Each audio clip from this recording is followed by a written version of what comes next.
हिंदी में यूपीएससी की तैयारी से संबंधित प्रोग्राम्स को देखने के लिए सब्सक्राइब करें स्टडी IQIAS हिंदी। संवत 1680 असी गंग के तीर, श्रावण शुक्ला सप्तमी, तुलसी तजो शरीर। बात कर रहे हैं हम तुलसीदास की, उन्हीं तुलसीदास की जिन्होंने जब कर्म पे अपने विचार रखे कि कर्म प्रधान विश्व रचि राखा, जो जस कर ही सो तस फल चाखा। हम बात कर रहे हैं उसी कबीर की जिन्होंने कहा कि मंगल भवन अमंगल हारी, द्रवहु सुदशरथ अजिर बिहारी। हम बात कर रहे हैं उन्हीं कवि की जिन्होंने बचपन में हमें बालकांड के रूप में जो श्री राम लला की छटा दिखाई कि भय प्रगट कृपाला दीन दयाला कौशल्या हितकारी, हर्षित महतारी मुनि मनहारी अद्भुत रूप विचारी। हम बात करेंगे उन्हीं तुलसीदास की जिन्होंने जब समाज में राम की भक्ति की बात की तो संपूर्ण समाज आह्लादित हो गया और बात करने लगा श्री राम की, बात करने लगा अपने आराध्य राम की।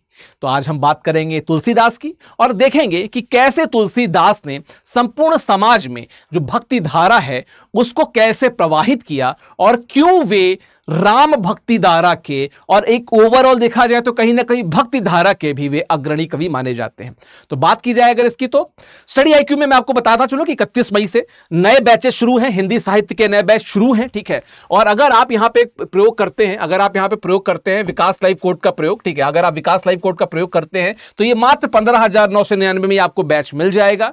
बात की जाए अगर हिंदी साहित्य के इस बैच की, हमारा टारगेट है कि ये वो बैच रहे कि हमारा हर छात्र 300 से ज्यादा नंबर निश्चित तौर पे लाए। इस बैच में आपको थ्रू आउट मतलब क्लास में जो भी यहां पे मैं पावर पॉइंट में पढ़ाऊंगा, जो नोट में लिखाऊंगा वो तो मिलेगा ही, हैंड रिटेन नोट्स योग्य कंटेंट राइटर्स द्वारा हैंड रिटेन नोट्स तो मिलेगी ही। साथ में अगर कहा जाऊं तो हर सेक्शन के खत्म होने के बाद जो उनके डिटेल्ड और जो समराइज जो बेस्ट क्रक्स हैं वो भी आपको मिलेंगे। साथ में हर सेक्शन के खत्म होने के बाद PYQ यानी कि प्रीवियस ईयर क्वेश्चन, विगत प्रश्नों का वर्षों के जो प्रश्न हैं उनका एनालिसिस मिलेगा। और साथ में क्या मिलेगा, आपको हर सेक्शन खत्म होने के बाद टेस्ट सीरीज मिलेगी जिसमें बाकायदा 8 सेक्शनल टेस्ट और 4 फुल लेंथ टेस्ट होंगे। और मिलेगा आपको 1-to-1 मेंटरिंग मेरे द्वारा, जहां पे मैं कोशिश करूंगा आपकी वर्तनी, वाक्य, काव्य, पद्य, हर तरीके की अशुद्धियों को दूर कर सकूं और आपको आपका जो लक्ष्य है सिविल सेवा परीक्षा को क्रैक करना, वहां तक मैं आपको पहुंचा सकूं।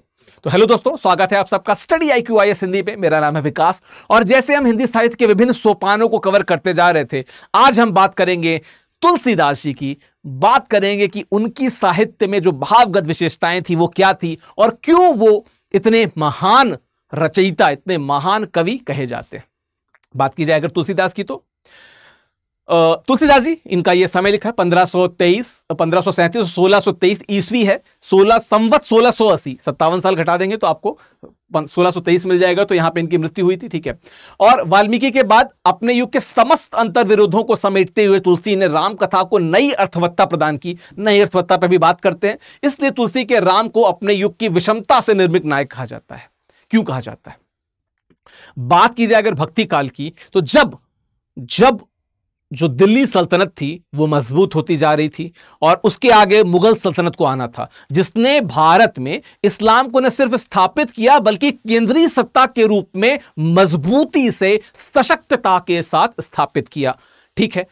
उस समय में जो दूसरा धर्म था, जो संप्रदाय था, जैसे अगर हम बात करते हैं सनातन संप्रदाय की या हिंदू संप्रदाय की, तो वहां पे एक डर व्याप्त हो गया, कहीं ऐसा तो नहीं कि हमारी संस्कृति या हमारी धर्म जो है वो पूरी तरीके से यहां पे समाप्त हो जाएगी या नष्ट हो जाएगी।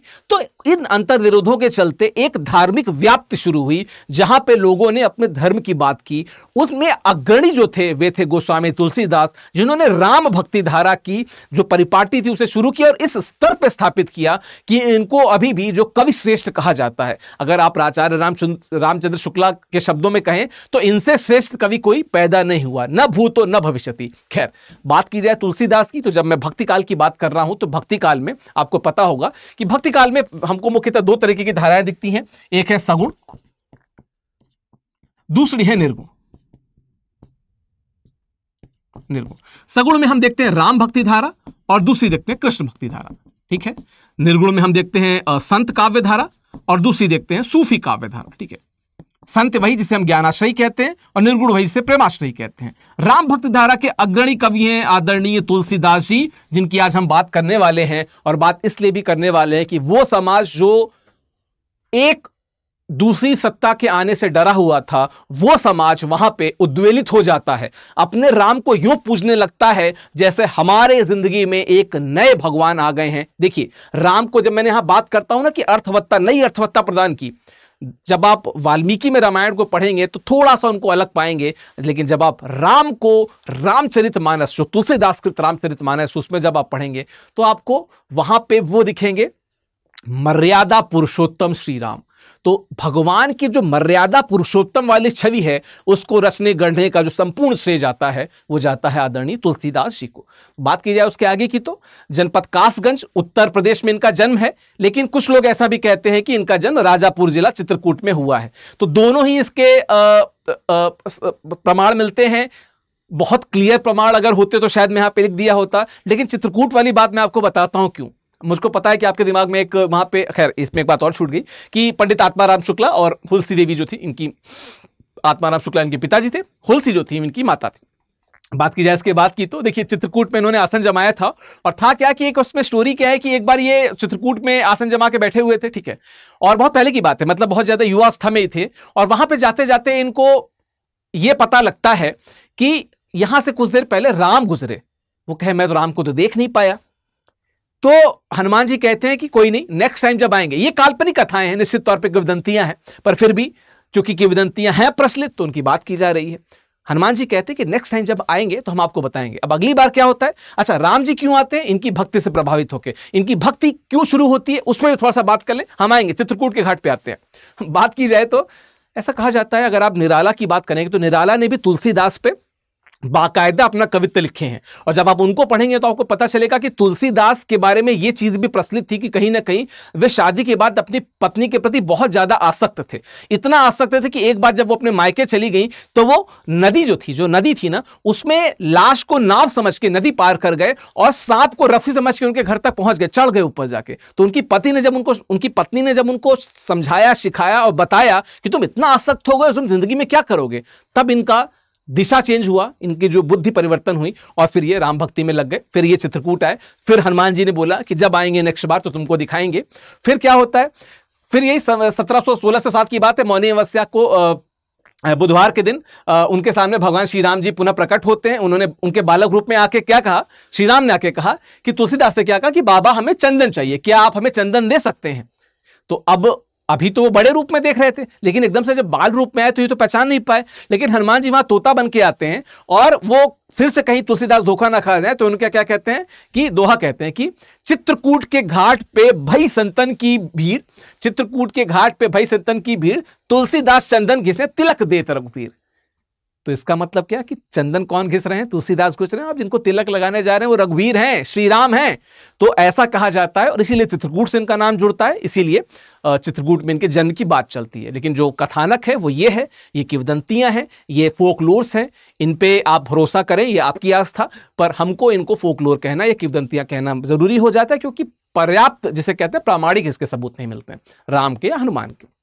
ठीक है, खैर अपनी दृष्टि के अनुरूप तुलसी ने रामचरितमानस में आदर्श, ठीक है, व्यवस्था और व्यक्ति दोनों स्तर पे राम की सत्ता को और राम को, दोनों को आदर्श बताया उन्होंने, को प्रस्तुत किया है। और व्यवस्था के स्तर पे यह राम राज्य है, तो व्यक्ति के स्तर पे राम, व्यवस्था के स्तर पे जो राम राज्य, इसकी बात गांधी जी ने भी की थी, जिसको हमेशा ही हाइफन में कोट अनकोट बोला जाता है कि ये वो राम राज्य है जहां पे किसी को कोई दुख नहीं होता था, हर व्यक्ति सुखी रहता था, उसी राम राज्य की बात हो रही है। ठीक है, और व्यक्ति के स्तर पे राम, मर्यादा पुरुषोत्तम राम, सभी पुरुषों में, सभी जो समाज में लोग उपस्थित हैं उनमें सर्वश्रेष्ठ कौन है, श्री राम, उनको ऐसा स्थापित किया था। ठीक है, स्वयं तुलसी के अनुसार दैहिक दैविक भौतिक तापा राम राज्य कहूं काहू ही नहीं व्यापा। ठीक है, कभी कभी कुछ टंग ट्विस्टिंग चीजें भी आ जाती हैं, फ्लो में रहते हैं, कभी कभी इधर उधर हो जाता है। खैर, तो दैहिक दैविक भौतिक तापा राम राज्य काहू ही नहीं व्यापा, मतलब क्या कि राम राज्य में ना दैहिक दैविक भौतिक किसी प्रकार की दिक्कतें नहीं थी, हर प्रकार से लोग सुखी थे, समृद्ध थे और खुश थे और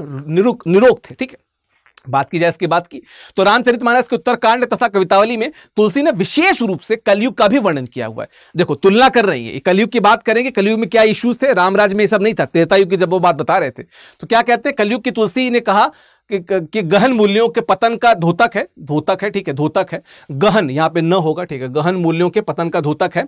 आर्थिक दृष्टि से हो न हो स्थिति का सूचक है, ठीक है, हीन स्थिति का सूचक है, माफ कीजिएगा।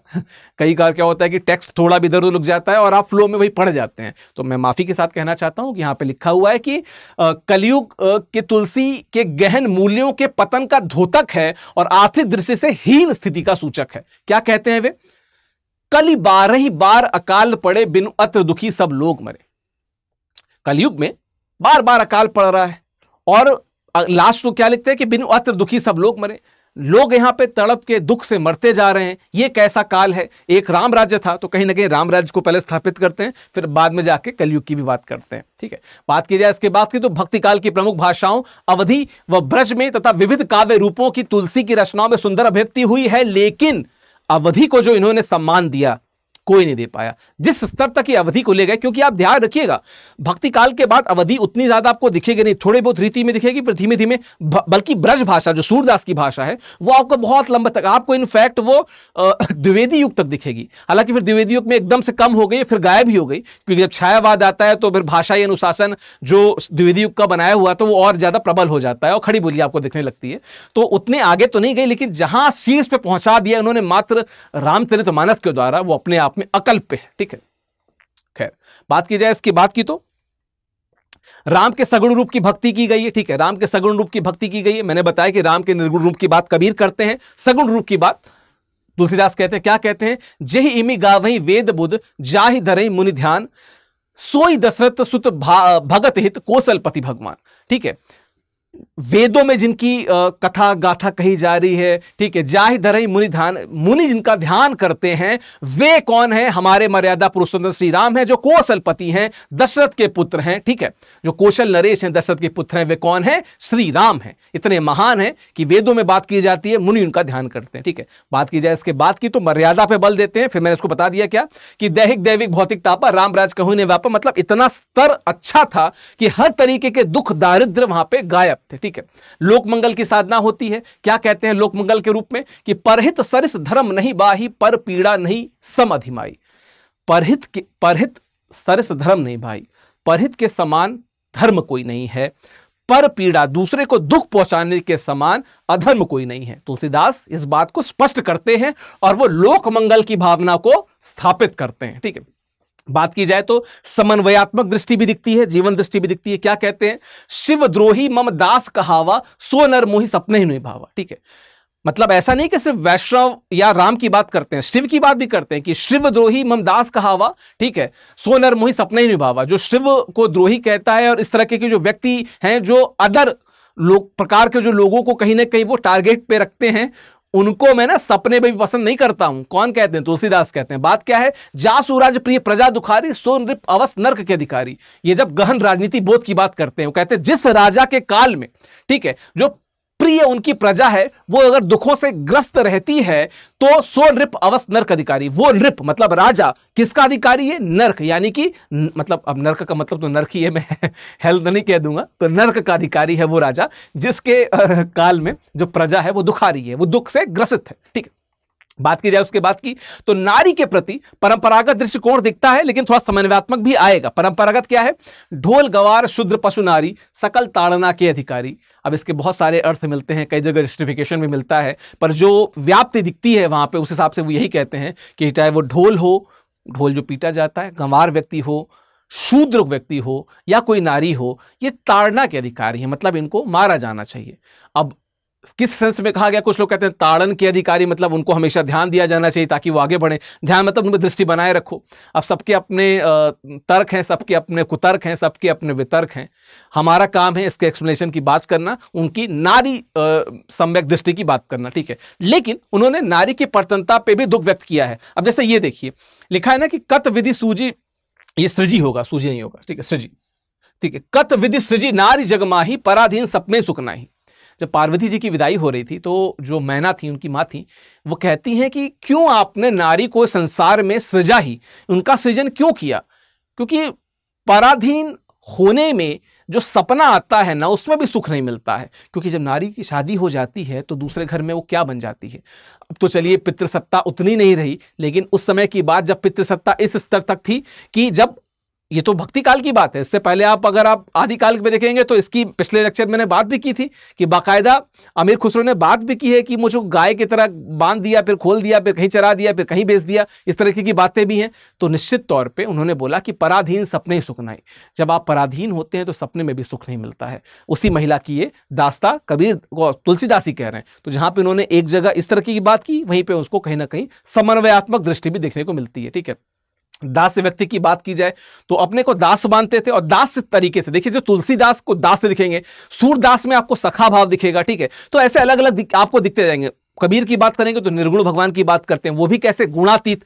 निर्गुण मतलब अमूर्त नहीं, वे जो गुणों से ऊपर है उसकी बात करते हैं। तो अलग अलग, जैसे मीरा की बात करेंगे तो खुद उनको प्रेम में पड़ जाती हैं। तो हर व्यक्ति को अपने भगवान को, अपने ईष्ट को मानने का तरीका भक्ति काल में अलग अलग आपको दिखेगा। तो राम क्या बोलते हैं, ये राम सो बड़ो है कौन, मोसो कौन छोटो, राम सो खरो है कौन, मोसो कौन खोटो। राम से बड़ा कौन है, मुझसे छोटा कौन है, और राम से खरा कौन है, और मुझसे खराब कौन है। ये बात कौन कहते हैं, तुलसीदास कहते हैं। ठीक है, भक्त के तौर पे। ठीक है, तो ये था कुछ तुलसीदास के बारे में। आशा करता हूं कि आपको समझ में आया होगा, अच्छा आया होगा। ऑफिशियल विकास करके मेरा टेलीग्राम चैनल है, ठीक है, और ये स्कैन करके आप इससे जुड़ सकते हैं। बाकी एक बार फिर से मैं आपको रिमाइंड करा दूं कि 31 मई से स्टडी आईक्यू में हिंदी साहित्य का नया बैच लॉन्च हो रहा है, और आपको विकास लाइव कोड का प्रयोग करके इससे जुड़ना है। और हमारा टारगेट ये रहेगा कि वे सभी छात्र जो हमसे जुड़े वे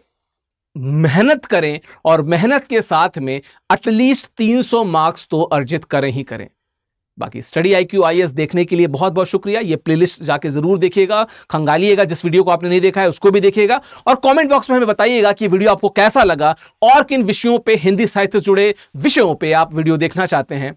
बहुत बहुत धन्यवाद, शुक्रिया। हिंदी में यूपीएससी की तैयारी से संबंधित प्रोग्राम्स को देखने के लिए सब्सक्राइब करें स्टडी आईक्यू आईएएस हिंदी।